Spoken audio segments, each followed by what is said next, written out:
meeting to order. Before we get started, will you please stand and join us in reciting the Pledge of Allegiance. Pledge allegiance to the flag of the United States of America and to the republic for which it stands, one nation, under God, indivisible, with liberty and justice for all. Thank you all for coming. Scott, do you have any additions to today's agenda? No additions, Mr. Chair. I think just we were going to move one consent agenda item. Number 17, move that to general 28 or something. That sound good?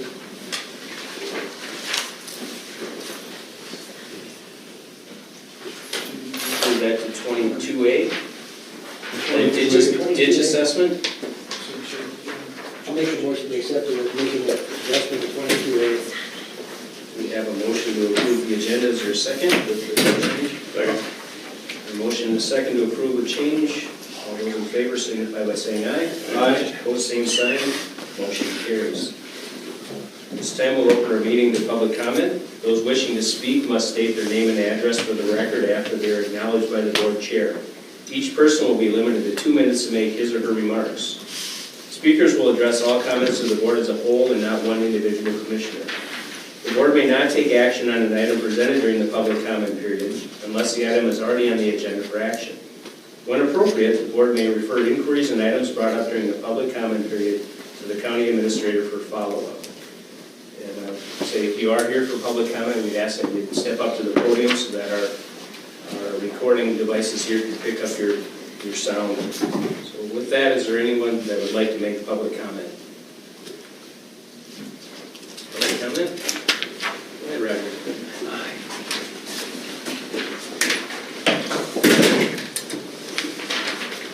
Roger Wonczak, 646 Fine. I believe everyone here missed an adult education opportunity with Owatonna Community Education Fall 2019 class. Minnesota Goes Green, Recycling and Organics Facility Tour. The Steele County Board of Public Input from October 2019 is being repeated to beg the question. When can our recycling coordinator schedule another adult education recycling organics facility tour? Also, supposedly the Mall of America sends all their food waste to hog ponds. Can our recycling coordinator see if this is true so this community can do the same? Food waste going into the landfill produces biogas, mostly methane, a potent greenhouse gas. Food waste going into garbage disposals produce biogas burned to produce electricity at the sewage treatment plant. Tour of the sewage treatment plant is another adult education opportunity that I'm going to suggest to the City Council. A closing comment / question on the recent deaths of 3 emergency responders. Was the shooter on drugs? Probably decades ago, Dr. Whitaker in his Health and Healing newsletter traced Prozac as the antidepressant causing the rash of school shootings. The black box warning added to Prozac warns of increased risk of suicide, but not the increased risk of homicide before the suicide. Something I don't believe a red flag gun law addresses. Thank you. Thank you, Roger. Is there any other public comment? All right, hearing none, we'll close the meeting to public comment. Next up is correspondence, the board packet, number 4, Southern Minnesota Emergency Medical Services. If you haven't had a chance, board members, please take a minute to read through that. We'll move to consent agenda, board's wishes of consent agenda. Mr. Chair, I would like to make a motion to approve the consent agenda as printed. I'll second. A motion from Brady. The movement of 17. All right, we have a motion from Brady, a second from Nemi. Any further discussion? Hearing none, those in favor signify by saying aye. Aye. Opposed, same sign. Motion carries. Next up is number 19, adopt resolution approving MnDOT contract and authorize the chair and administrator to execute the contract. It's page 69 of your board packet. Good afternoon, Mr. Chair, members of the board. So the Trunk Highway 14 turned back due to the new alignment was supposed to take place couple of years ago. And they paid us for one winter maintenance period 2 years ago. Then, because of an issue that came up in Dodge County, they weren't able to release the entire section of the trunk highway. So, in good faith, they offered to pay us for the second winter maintenance period, and that's what the contract allows for. In the amount of $31,493, and we recommend approval. Board members, this is a resolution. Who would like to offer the resolution? I'll offer the resolution, Mr. Chair. Motion by Commissioner Glenn, is there a second? I'll second. Second by Commissioner Nemi. Any further discussion or questions? Hearing none, those in favor signify by saying aye. Aye. Resolution passes. Thank you very much. Thank you. Next up is number 20. Award the Community Corrections Facility contract to APX Construction Group. Jake. Good afternoon, Commissioners. So previously, the county board authorized us to advertise for bids for the new community corrections project. On January 30th, we got 7 bids, and APX Construction was the low bidder. So the bid tab is attached. APX low bid was $2,884,000. The highest bid was $3,305,000. So with that, I guess we'd like to approve the contract with APX Construction, accepting the base bid, and alternate number 2, which would be the exterior brick veneer. That was discussed with the city and other community members, so that total contract would be $2,942,500. Mr. Chair, can I ask you a question? How many square feet is this building again? Just, we got something else going on, Jim and I do. How many square feet is this building exactly? I believe it was around 7,200. Mr. Chair, I just have one. APX has been vetted and is a reputable.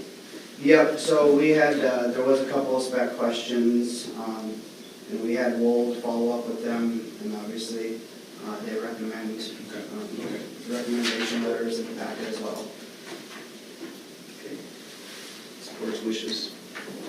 Mr. Chair, I'll move the approval of the new community corrections facility contract award to APX Construction Group in the amount of $2,942,500. We have a motion, is there a second? We have a motion and a second to approve the bid to APX Construction in the amount of $2,942,500. Is there any further discussion? Hearing none, those in favor signify by saying aye. Aye. Opposed, same sign. Motion carries. Thank you, Commissioner. Thanks for all your work. Thank you very much. All right, next up is the Fairgrounds easement for City Trail, page 82 of your board packet. For approval of the easement.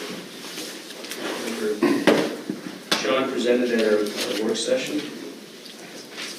It's the board's wishes.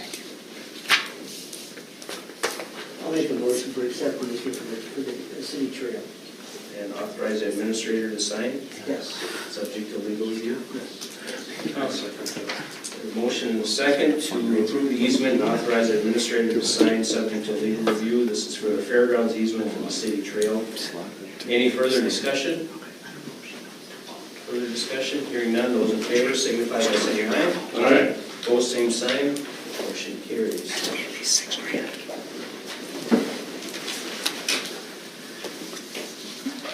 Do we have an addition here? My lawn mower does. Let's talk. Survey. Excellent. I'll see that. Number 22. Authorize, okay. Number 22, authorized signature for, no, what do you have? 22. Authorized signature for public land survey, were we gonna move on that? You sure can. I think we keep it fairly generic. First of all, you approve submittal of the grant application, and then you can authorize appropriate signatures. You know, so we cover the whole thing. make that motion, Mr. Chair. All right, we have a motion, is there a second? Second. Second by Brady. Any further discussion? Hearing none, those in favor signify by saying aye. Aye. Opposed, same sign, motion carries. All right, that's where I got tripped up. Next up is the ditch assessment. Number 17.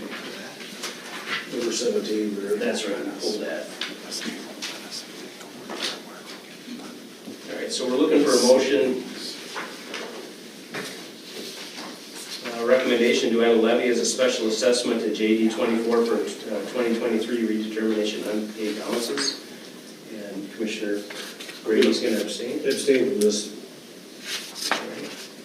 What's the board's wishes on that? Mr. Chair, I'll make the motion to approve the JD 24 redetermination 3-year special assessment for unpaid balances at a 4% interest rate payable starting in 2024. I'll second that. We have a motion and a second. Any further discussion? Mr. Chair, I'd like to mention that it was brought up in committee and was recommended. And the landowners were offered a prepayment option. Any other discussion? Those in favor signify by saying aye. Aye. Opposed, same sign. Motion carries. And just let the records reflect that Brady abstained. I think that might be right. Brings us to informational items. For 23, the 2023 Planning and Zoning Department review on page 83. Steele County Public Health Strategic Communication Plan on page 89 of your board packet. Public Safety and Health Committee minutes from February 14, 2024 meeting on page 101 of your board packet. Land Use and Records Committee minutes, February 20th, 2024, page 103 of your board packet. Any other presentations today? None, Mr. Chair. All right, that brings us to Commissioner reports. Commissioner Glenn. Mr. Chair, I attended the Public Safety Committee meeting, the Land Use and Records Committee meeting, and the Park and Rec Committee meeting. On 2/15, I had the Southeastern Minnesota Association of Regional Trails meeting, and I also attended a Owatonna Chamber breakfast that was zoomed in by the Assistant Commissioner of Deeds, which is the Department of Employment and Economic Development for the state of Minnesota. He had some interesting comments. On 2/20, we had Land Use and Records, and it was the beginning of the legislative conference up in St. Paul. I had a business and partner development meeting. Also, the first general session, we had the commissioner of the Department of Employment and Economic Development, and I swear they spoke from the same speech. It was virtually identical. On Thursday, we headed to the Capitol and met with Senator Dornick, Representative Bennett, Representative Mueller, and Senator Jasinski. And we talked about using the law library reserves for the courthouse security, and it sounds like that's a pretty positive thing. And we talked about passage of a bill to finally make county-based purchasing by county authority a reality, and it sounds like that bill is well on its way to passing finally. I had a one-on-one meeting with the Commissioner of the Department of Human Services about that, and she basically assured me that they were in it for the long haul this time to get it done. So that's been a big job. We talked about the tax forfeiture policy and how to, that's working its way through the legislature to try and get that so it conforms to federal regulations and still protects counties from having so much cost in some of these properties and then having to turn the excess back to the people who defaulted on the taxes to begin with. We talked about solid waste landfill taxes, about how to get those returned back to the counties so they can use them instead of the state just keeping it all. Mental health issues were huge on the list, and the big thing is there's just not enough beds in the state of Minnesota, and there's a big push to basically have the state open up state-run facilities again in about 7 areas of the state to take care of some of those issues. So it eliminates the issues from public health and from the sheriff's department and the police departments, who have to, when there's not a bed for these people, have to sit with them in an emergency room all night long, for days. And so that's a big topic. The problem with that is the price tag is absolutely immense. So that's a big thing. We heard from the Commissioner of Health at the Health and Human Services meeting, and also Commissioner Harpstead, the one that I met with, gave a talk on where they're at with dividing that department into two separate departments. And so it was a good conference. It was a long time though, so thank you. Thank you. Scott? Mr. Chair, your designated review committee met earlier this afternoon, the one to look at the semifinalists for the administrative position. And they're recommending to move 4 of the semifinalists forward for interviews on March 14th at 1 p.m. And you'll all be involved in those interviews, starting at 1 p.m. on the 14th. We'll get you a notice on that. You said 1 p.m.? Yes. And secondly, just a reminder, Commissioners Krieger and Brady, I think you probably have it on your calendars, but that joint transportation committee meeting is Friday morning at 7 at our Public Works. Okay. So that's all I have. Thank you. Commissioner Healy? We went to St. Paul this last week, and we went to Greg just mentioned it. And late yesterday, we had the Human Relations Center. And that's the last I had done. Thank you. Yesterday had the Human Relations Center, today was a review of the applicants for the county administration job, and they had a work session before this meeting. All right, thank you. On the 20th, I attended the Mid-Prairie Board meeting. And then today I also sat in on the meeting to narrow down the applicant pool for the administrator replacement, our work session, and then today's meeting. Next meeting notices, Internal Central Services, Wednesday, March 6th at 8 a.m. in the boardroom. Property Maintenance Committee, Thursday, March 7th at 8 a.m. in the boardroom. County Board Work Session, Tuesday, March 12th at 3 p.m. in the boardroom. It's early. And County Board meeting, Tuesday, March 12th at 4 p.m. in the boardroom.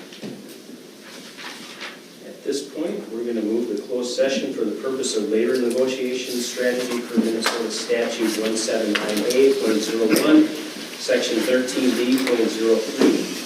Entertain a motion to move the closed session. I'll move that. Yep, sounds good, see ya. Second by Mimi. All those in favor, signify by saying aye. Aye. Opposed, same sign. Motion carries. Thank you all for coming.